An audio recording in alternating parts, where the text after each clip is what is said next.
Okay, so you may get that little message on the screen that I'm recording this just to put on the YouTube site. And welcome back. Yesterday we had kind of a lighthearted topic, our angels who were always floating around us, uh, helping us to careen around obstacles and such. And today a slightly different topic, but along the same lines. And it's the possibly troubling topic of trauma, and few humans are immune from it. And trauma, obviously, the problem with it, besides the initial event, is the way that it shapes the rest of our life in many cases, or how we rise above it.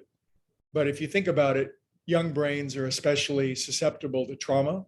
And a definition of trauma that I heard that I liked was just a strong eruption of emotion, most often coupled with a really negative psychological or thought.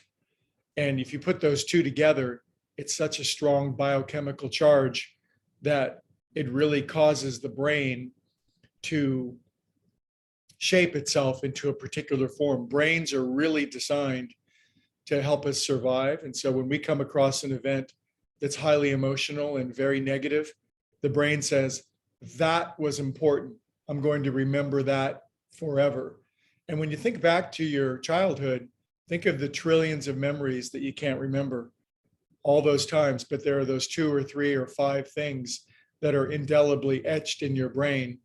And inevitably, if you look back, they were coupled with strong emotion and a negative thought. And the reason I bring that up is this topic, this incredibly important topic of aiming and how it is that we aim our soul. We humans are aiming animals. We're always aiming at something, consciously or unconsciously, but our brains are pointing at something, and they're like a little pit bull that's attached themselves to your Achilles tendon with their jaw. They will not let go once a brain has learned to aim. And of course, the yogis had a name for these great aims in our brain. They called them samskaras, these ruts or grooves that once established in our brain, they just do the aiming for us. It's very much as if we have a trauma and then we fall asleep. We're asleep at the wheel.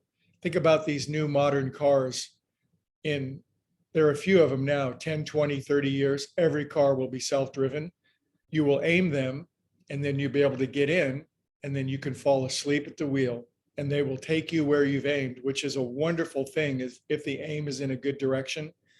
But in many cases, let's face it, many of our aims are less than optimal. And these are the samskaras, or the painful grooves in our brain that just make the same experience, the same feeling of life happen over and over and over and over again. And so many of these aims were shaped in our brain before we even had the ability to know how to aim.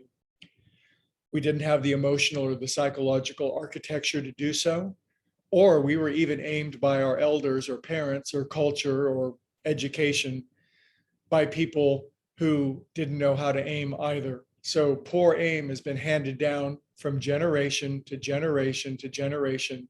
And without the ability to re-aim ourselves, we're lost. We're lost in a million different rabbit holes of misery. Fortunately, there's a way out. The ancient Greeks had a very interesting word for the word aiming. They called it, in the art of archery, when you missed the target, they called it sinning. If you shot your arrow and missed, it was called a sin. So it's interesting to think about that nowadays. It sort of takes some of the moral and shame out of, or guilt out of the fact we can't aim very well now. It's just we weren't taught very well. And then our brains, which were forged into aiming in a particular way, took over. So there are 2 great ways to resolve these negative aims that are locked into our nervous system. And we know what they are. It's prayer and meditation. Meditation resets the chronic aiming in our brain. It allows a factory reset.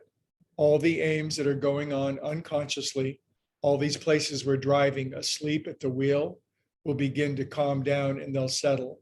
There'll be a moment when there's essentially no aim other than one, which is a deep, peaceful quiet. Then, of course, the next great tool is prayer.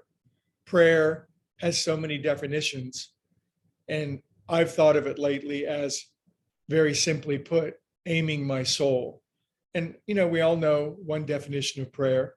We ask God for a new Cadillac, and that's an aim, isn't it? God, I'm aiming myself at a new Cadillac. And the truth is, whatever we aim at, we're going to get. However, prayer can be the opportunity to aim higher. And sometimes that involves a humble, honest introspection. What's higher? And we look. But whatever we're aimed at, we're going to hit. And it takes a long time in many cases to redirect these chronic aims that are welded into our nervous system, many times from our youth. But sooner or later, with a small redirection every day, our aim will be changed and will no longer be asleep at the wheel. If we're asleep at the wheel for a long time with bad aim, you know what's coming, an accident. And yet in hindsight, we look back and we realize our accidents are anything but. We were aimed in the wrong direction for a long time. So we can either keep running into things and having collisions of fate, or we can wake up, meditate, calm the aims in our soul, pray for something better, and then aim becomes the best thing ever. And we no longer need to sin. We can hit the mark. So some thoughts, we'll talk about it all this week. Text me or email with any questions on the topic. And thank you for aiming here in the morning at 7 a.m. We'll see you all next time.